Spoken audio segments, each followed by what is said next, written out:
Hello and welcome to day 3 of Purpose Driven Life. I hope that you've been enjoying the last 2 days and whatever thoughts that's been shared. I hope you've been having time to ponder on it. If possible, maintain a journal and put down your thoughts. You can see what progress you've made at the end of it. Now, that's would be a very, very useful exercise. Today's third chapter, the topic is what drives your life. Now, I love this book because of the fact that it is so practical. These are questions that we forget to ask ourselves. Now, these are very simple questions, these are very basics, but sometimes we just don't ask ourselves these questions. So, just the simple question, what drives your life? So, the key verse for this chapter is Ecclesiastes chapter 4 verse 4. It says, then I saw that all toil and all skill in work come from a man's envy of his neighbor. This also is vanity and striving after wind. The version that is mentioned in this book is, it says, I observed that the basic motive for success is the driving force of envy and jealousy. Okay, the basic motive for success is the driving force of envy and jealousy. Ecclesiastic 4:4, it says LB. I'm not sure what translation that is. Now, the chapter starts with this line: everybody's life is driven by something. That's something you and I know, right? We all are driven by something. But you know what? We are not conscious of it. You may not think that you're driven by something. Sometimes, if you ask a parent, they're driven by their children's exams. Some parents are literally living their life because they have to make sure that their child is prepared for exams. I know some of my friends or people I know who I can speak to them at any given point of time, and everything they talk about, everything, all their schedule, everything they plan is around the child's exam. So even something like that can drive you, right? Temporarily, of course. Something, a haunting fear. Some people have the fear of death, and they are driven by the fact that what if I die? I have to make enough money for my family. Or some people are driven by just the desire to have a pleasurable life after some time. So they want to make enough money and then finally just relax. So many things drive us consciously, unconsciously. We are driven by something. But here in this chapter, he gives us 5 beautiful points that is most often the top 5 things, probably we could say. That's what he says here are most common ones, he says. So there are 5 points. So we're going to look at these 5 points. The first point is many people are driven by guilt. So this is quite a you'd be surprised how many people are driven by guilt. I remember a friend of mine. She had broken up with her husband because they had some problems, and after some time they were never able to reconcile. They remained separated for almost 10 years, but all those 10 years she was driven by guilt because she had understood her mistake. She had known that she was immature at that time, but she was always driven by the fact that she made that one mistake with her husband, and because she made that mistake with her husband, that her entire life was ruined. She felt that she was responsible for whatever had happened with her husband. So and many people like that. What he says in this book is like Cain. Cain, when he sinned, his guilt disconnected him from God's presence, and God said, you will be restless wanderer on the earth. So this describes most of the people today. He says they're wandering through without a purpose just because they did something wrong long time back, right? So he says we cannot be a product of our past. We cannot be prisoners of our past. And God's purpose is not limited to your past. That's what I want to tell you today. You may have done something in your past, but just because you did something wrong in your past, it doesn't mean that you cannot fulfill God's purpose. And I myself am an example for that. After I came to know the Lord Jesus, and after I was a spirit-filled Christian, I still did something. I still went off track, and I was driven by guilt for very, very long time. Every time I went to pray, I would just keep asking God for forgiveness, and that I spent most of my time asking God for forgiveness. But at one point, God said, do you not understand that I have forgiven you already? And that helped me move on and improve my prayer and my relationship with God a lot. So and in the book, he says a beautiful thing. He says God specializes in giving people a fresh start. Okay. And he also says that what's happening for those who are guilty has been forgiven. What relief for those who have confessed their sins and God has cleared their record. This is basically what has been said is, he's summarizing this psalm, blessed is the man whose sins are forgiven, that's what he's saying. So our sins have been forgiven through Jesus Christ. So people are driven by guilt. Second, many people are driven by resentment and anger. So a lot of people are angry and have resentment. So it could be something even in your childhood. Very often, children grow up with anger and resentment to their parents, and it is bottled up. Sometimes it's bottled up, or sometimes it blows up. So sometimes it comes across as rebellion. So children start rebelling against parents at one point of time, or sometimes they're so quiet, they seem like they're obedient, but actually there's so much of bitterness in their heart. At one point, they just snap back at their parents. Sometimes they abandon their parents. Parents don't understand why that has happened, right? It could be in any relationship. I'm just giving you one example. So here he says, and as you all know, that resentment always hurts you more than it does the person you resent. So anger, as we all know, right? If you're angry with somebody, it's not you. You're not going to. It's not going to affect the person you're angry with as much as it is going to actually affect you, right? So you're only hurting yourself with bitterness. So that's something that you have to really work on. So you may be driven by anger and resentment. And these are all things that are there in your subconscious mind, and you have to make an effort to actually see it. There are people, especially in marriages, you see this problem. They're actually driven by resentment, by anger, by bitterness. So I hope that today we'll be able to, see if this is anything, that is a problem for you. Many people are driven by fear. So the because fears their fears may be a result of traumatic experiences, unrealistic expectations, growing up in home high control home, or even genetic repositioning. That's what he says. Okay. So people are driven by fear, and fear makes you imprisons you, right? Some people are just afraid of being around people, meeting new people. But networking is something that's very, very important for for growth. I mean, in general, to grow socially, in work, even to fulfill God's purpose. Some things, sometimes you actually need to network with the people. You need to go out and talk to people. And well, I'm saying that from my own experience. I'm somebody who has fear. I'm not somebody who will just go out and speak to people. I'm afraid that they won't respond like the way I want them to respond. I don't want to be hurt. We all have these fears, right? You don't want to be hurt. But fear is self-imposed prison that will keep you from becoming what God intended you to be. So if it's fear that's stopping you from talking to people, then that is something that you should be fixing, and that might stop you from doing what God intends you to do, right? Many people now, this is just one fear that I'm talking about. Just see if there anything else, any kind of fear that is driving you. Okay, many people are driven by materialism. Now, this is something most common, and we all know, right? People don't understand that possessions only provide temporary happiness, and sometimes I've seen people who think that, oh, I need to buy a BMW, and they're driven by that because they see their self worth based on that car. If I drive a BMW, then I am rich, and therefore people will see me in a certain way. So, very often, people have attached their self worth to the amount of things they have, and therefore they're driven by it. So, if just think about it, because this is a very, very even I've been in that trap. I'm not somebody who aspires to have a BMW, but in some other things, I have attached my self worth to the things that I have. Sometimes we want, certain thing of certain value, the phone that you carry, because you want somebody to look at you having such a phone, because then they will know that you are, somebody of this much worth.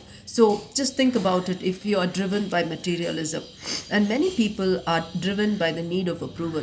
Actually, as I'm reading this and as I'm speaking to you, I myself am thinking that I have little traces of almost everything, and it's so true. There was a time, approval is that you want people to accept you, right? And this, I think, is a really really big problem when you go to offices, or you can really see how hard people try, to be accepted. Sometimes we try very hard to be accepted by our spouse, by our parents. Children try very hard to be accepted by their parents, and some children feel rejection because of that. It says here, many adults are still trying to earn approval of unpleasable parents. Yeah, and others are driven by peer pressure, always worried by what others think. Now, peer pressure is another thing of approval, right? I remember when before we started this series, somebody asked me, I try to, fast, but, and I'm with my friends, and then they keep telling me, why you're fasting, eat, and then I break my fast. That's actually peer pressure, right? Because, they will laugh at you, and they say, why are you fasting? Why are you doing this? Why are you being so spiritual? And somehow we feel the need to not show ourselves as spiritual, not show ourselves as somebody who loves Jesus, because we're embarrassed somewhere inside. And it's not just because we're embarrassed, it's because we know that if they see you like that, they may not accept you, right? So we do many things just to be accepted by the world. Now, just think about it and see that, are you doing something just because you want to be accepted by the world? There are other forces that can drive your life, but all lead to the same dead end. Okay, unused potential, unnecessary stress, and unfulfilled life. This is what happens when you are driven by, things that should not be driving your life. Okay, so unused potential, unnecessary stress, and unfulfilled life. That's what happens when you're driven by things like this. But here he says, actually, so this is what it is, right? This 40-day journey is for that. Is for us to understand God's purpose for your life, for you to understand God's purpose for your life.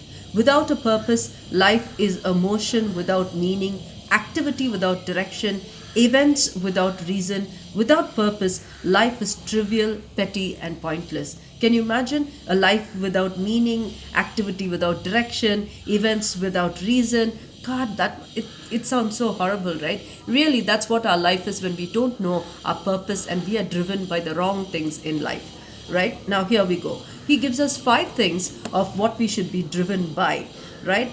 Why we should be driven. I'm sorry. Knowing your purpose. What happens when you know your purpose? The benefits of a purpose-driven life. 5 benefits. I know that today is a bit long, but this is a longer chapter. So, knowing your purpose gives meaning to your life. Okay, without God, life has no purpose, and without purpose, life has no meaning, and without meaning, life has no significance or no hope. This pretty much, summarizes a lot of things that we feel, right? It's really amazing. There's a quote that, a 20-year-old man had written, and I want to read that because I think, it'll young people may relate to it. I feel like a failure because I'm struggling to become something. I don't even know what it is. All I know how to do is to get by.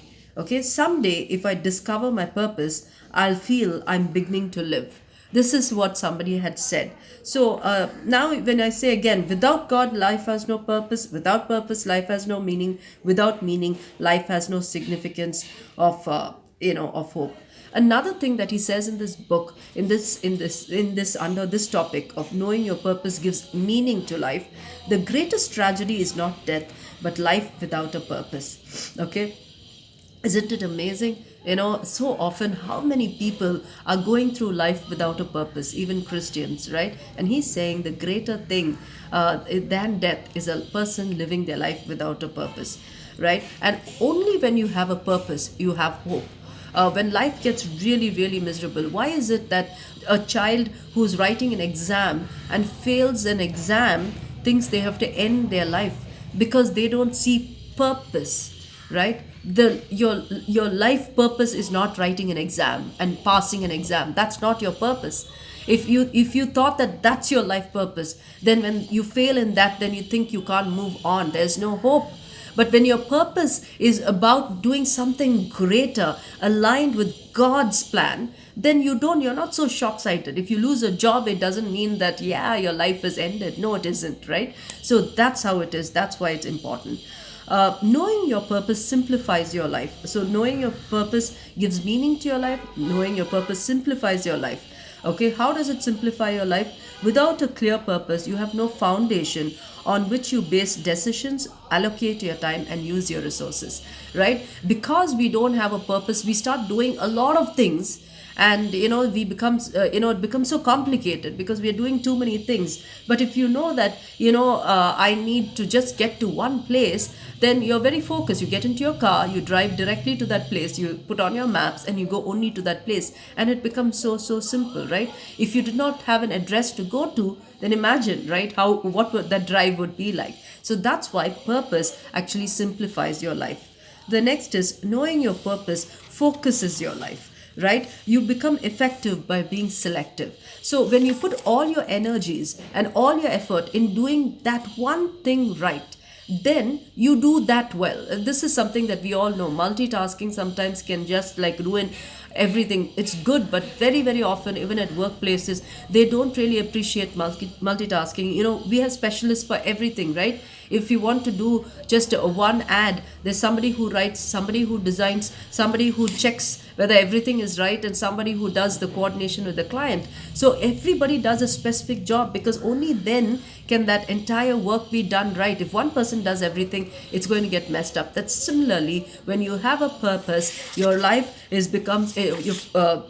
knowing a purpose focuses your life. So it becomes more, you can put all your resources into that one particular purpose, right?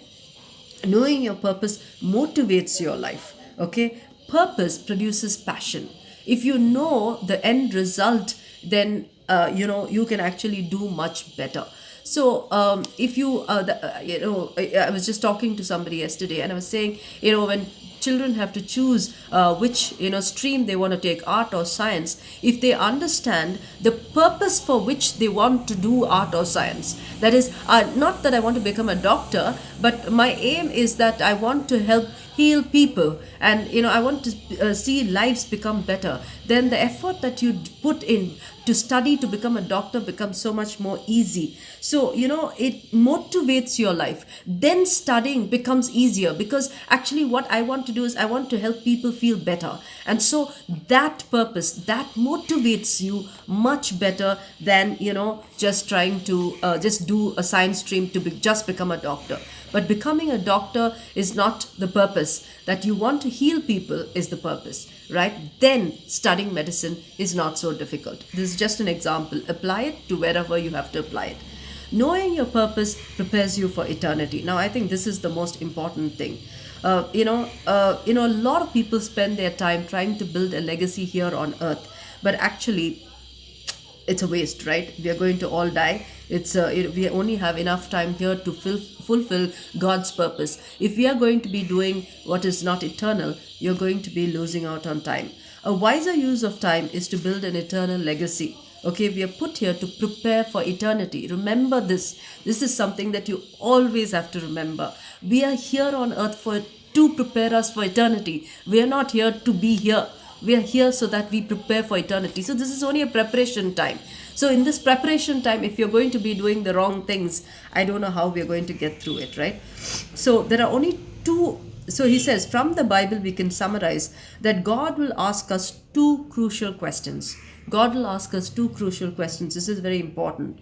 What did you do with my son, Jesus Christ? Okay, he won't ask you what doctrine you believed, what denomination you went to, how many times you went to church. That's not the thing that he'll do. The only thing that will matter is, did you accept what Jesus did for you, and did you learn to love and trust him? Okay, so that's the question. So first question is, what did you do with my son Jesus Christ? Second is, what did you do with what I gave you? right? So what did you do with your life, with your gifts, with your talents? Did you and the resources that God gave you, did you spend them on yourself, or did you use them for the purposes God made you for? Now a lot of people think that God gave me a gift and I'm using it. I have a good voice, so I'm singing, and people are singing and doing their own thing with the singing. But are you using your singing for the purposes of God? What is God's purpose? And are you using your gifts for God's purpose? Now, that's the big question. I think many Christians are lost in this. Many Christians think, I'm using my gift. Oh, great, I'm using my gift. But the problem is, are you using your gift for the purposes of God? That's the real question. Ask yourself that question. Now, prepare yourself for these two questions and you're prepared for eternity. I'm just going to tell you again, many people are driven by either guilt or anger or fear or materialism or approval. Okay, these are the common ones. Evaluate yourself. Now, the most important thing, the benefits of purpose driven living. Knowing your purpose gives you meaning in your life. Knowing your purpose simplifies your life. Knowing your purpose focuses your life. Knowing your purpose motivates your life. And knowing your purpose prepares you for eternity. Now, there's a lot of content today, right? I didn't expect it to be so long. But if you do not put down these notes, and if you don't put down these five points and think about it yourself, you're probably not going to retain as much as you should be retaining from this video. Of course, even I myself won't be able to. Now, the point to ponder today is living on purpose is the path to peace. Living on purpose is the path to peace. Now, see how this actually correlates with everything that we have spoken, right? And we know that the verse to remember today is Isaiah 26:3. You, Lord, give perfect peace to those who keep their purpose firm and put their trust in you. It's a very, very beautiful verse, right? You, Lord, give perfect peace to those who keep their purpose firm and put their trust in you. The version that is quoted here is TEV, but please look at your own versions and try to memorize this verse, Isaiah 26:3. Thank you for staying with me for a long time today, and I hope to catch up with you on Monday. Every Sunday we will skip because we all go to church and we have our teaching at church. So see you again on Monday.